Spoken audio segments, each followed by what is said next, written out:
बुद्ध के संग में मालुक्य पुत्र नाम का एक भिक्षु रहा करता था।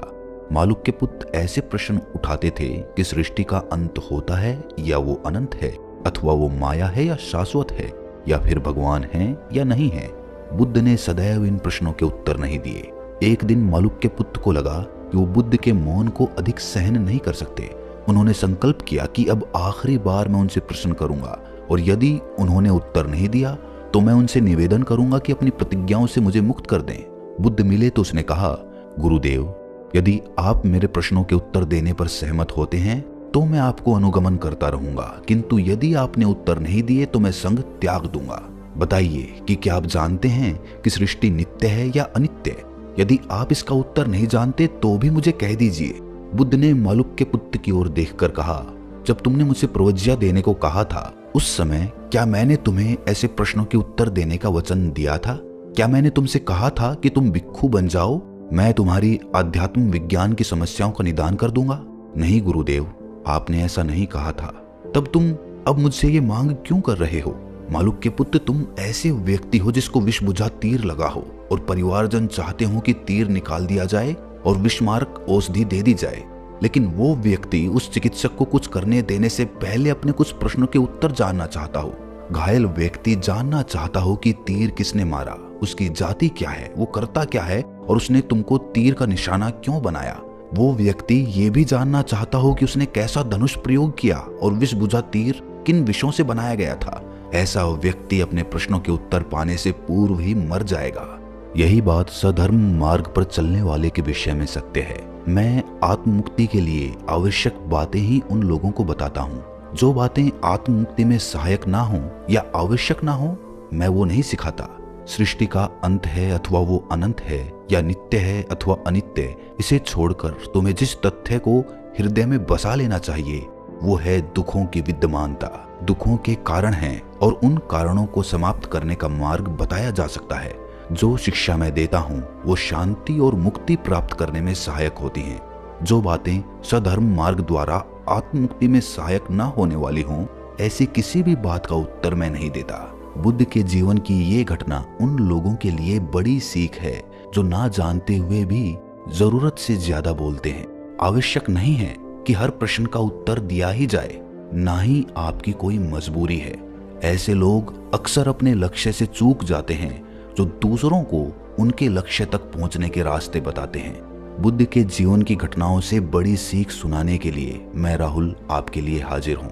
29 वर्ष की आयु में अपने चारों ओर दिख रहे मानव जीवन के कष्टों व दुखों का निवारण खोजने हेतु सिद्धार्थ गौतम राजमहल का आरामदायक जीवन व अपनी पत्नी यशोधरा और पुत्र राहुल को त्याग देते हैं। 6 वर्षों तक वो कठोर शरीर पीड़न तप करते हैं। वो मानते थे कि यदि उनका मन भय यानी कि डर के भाव की गुलामी से मुक्त हो गया तो पीड़ा की जंजीरें भी तोड़ फेंकना संभव होगा। कभी कभी वो अपने जबड़े भींचकर जिह्वा को पलटकर तालू से लगा लेते ताकि इच्छा शक्ति के द्वारा समस्त भयों और आतंकों का दमन कर डालें। शरीर पसीने पसीने हो जाने पर भी वो तनिक हिलते डुलते नहीं थे। सिद्धार्थ ने नदी में स्नान करना और भोजन करना भी छोड़ दिया था। किसी किसी दिन तो वो पेड़ से गिरे किसी अमरूद को ही खाकर रह जाते अथवा जंगल में सूखे गोबर के टुकड़ों को ही खा लेते। उनका शरीर एकदम क्षीण हो गया था और हड्डियां हड्डियां निकल आई थीं, जिनसे चिपकी त्वचा लटकने लगी थी। पिछले 6 महीनों से उन्होंने ना तो अपनी दाढ़ी बनाई थी और ना बाल काटे थे।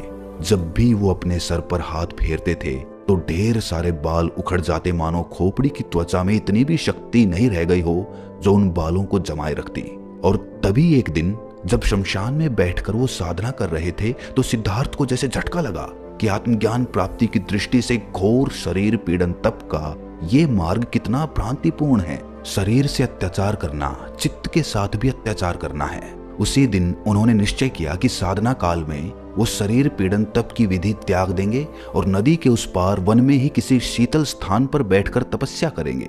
स्वयं ही सधर्म का मार्ग खोजने के लिए उन्होंने परंपराओं और वेद शास्त्र की शिक्षाओं पर निर्भर रहना छोड़ दिया था।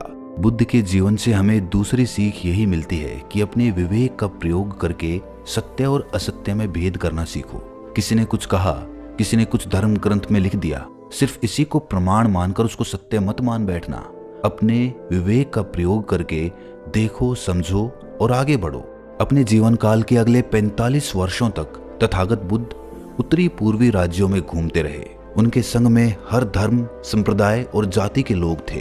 पीड़ा यानी दुख और निर्वाण यानी दुखों से मुक्ति पर ही उनकी शिक्षाएं निर्भर होती थी और इसीलिए ज्यादा से ज्यादा लोग उनके संग से जुड़ते चले जाते थे। भारत में अपना जीवन बिताने वाले सिद्धार्थ का ज्ञान दूर देशों तक फैला हुआ था, जैसे तिब्बत, नेपाल, चीन और अन्य कई देश। तथागत बुद्ध के ज्ञान का आधार पंचशील यानी कि 5 नियम है।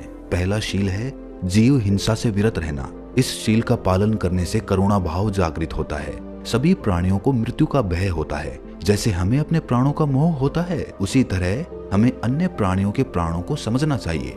हमें केवल मानव हिंसा ही नहीं करनी चाहिए, वरन अन्य प्राणियों की हत्या करने से भी बचना चाहिए। यदि हम अपने हृदय में प्रेम का भाव रखें तो हम कष्टों को कम करके अपने जीवन को आनंदपूर्ण बना सकते हैं। यदि प्रत्येक नागरिक अहिंसा का व्रत ले ले तो राज्य में शांति रहेगी। दूसरा शील है चोरी से विरत रहना। किसी व्यक्ति को ये अधिकार नहीं कि वो दूसरे की श्रम से अर्जित धन संपदा हस्तगत कर ले। दूसरे की वस्तुओं को हथियाने का प्रयास करना दूसरे शील का उल्लंघन है। दूसरों को धोखा मत दो या अपने प्रभाव एवं सत्ता के प्रभाव का प्रयोग करके अन्य व्यक्तियों की वस्तुएं मत छीनो। इसी प्रकार दूसरे के श्रम व गाढ़े पसीने की कमाई से स्वयं लाभ उठाना भी इस शील के प्रतिकूल है। यदि नागरिक इस शील के अनुरूप आचरण करेंगे तो सामाजिक समानता का विकास होगा और लूट तथा हत्याओं की घटनाएं भी शीघ्र ही समाप्त हो जाएंगी। तीसरा शील है व्यभिचार से विरत रहना। शरीर संबंध केवल पति पत्नी के बीच रहने चाहिए। इस शील का पालन करने से परिवार में विश्वास और हर्ष बढ़ता है और दूसरे लोगों को अनावश्यक कष्ट से बचाया जा सकता है। यदि आप प्रसन्नता चाहते हैं और अपने देश एवं जनता की सहायता करने की इच्छा एवं समय प्राप्त करना चाहते हैं तो बहुत सी रखेलों को मत रखिए। चौथा शील है असत्य भाषण से दूर रहना। ऐसे वचन मत बोलिए जिससे विभाजन हो या घृणा बढ़े। आपके वचन सत्य पर आधारित होने चाहिए। हाँ कहने का अर्थ हाँ हो और नहीं कहने का अर्थ नहीं। शब्दों में विश्वास और प्रसन्नता जगाने की शक्ति होती है। शब्द ही गलतफहमी और घृणा भी पैदा कर सकते हैं, यहाँ तक कि उनके कारण हत्या और युद्ध होना भी संभव होता है। इसीलिए कृपया शब्दों का प्रयोग अधिकतम सावधानी से करें। पांचवा शील है मद्यपान या नशीले पदार्थों से दूर रहना। मद्यपान और उत्तेजक पदार्थों के सेवन से चित्त की स्पष्टता समाप्त हो जाती है। जब कोई नशे में होता है तो वो स्वयं अपने लिए, अपने परिवार तथा अन्य लोगों के लिए अकथनीय कठिनाइयां उत्पन्न करता है। इस शील पर आचरण करने से शरीर और मन स्वस्थ रहता है। दोस्तों, नर्स ब्रोनी वेयर, जो कि गंभीर मरीजों की देखभाल करती हैं, उन्होंने बताया कि मर रहे इंसान को यही पश्चाताप रहता है कि काश मैं इतनी भाग दौड़ ना करता। एक बार ठहर कर पलट कर अपने जीवन को दोबारा देखो। क्या वास्तविकता में जो आप कर रहे हैं वो सार्थक है या फिर वो व्यर्थ है?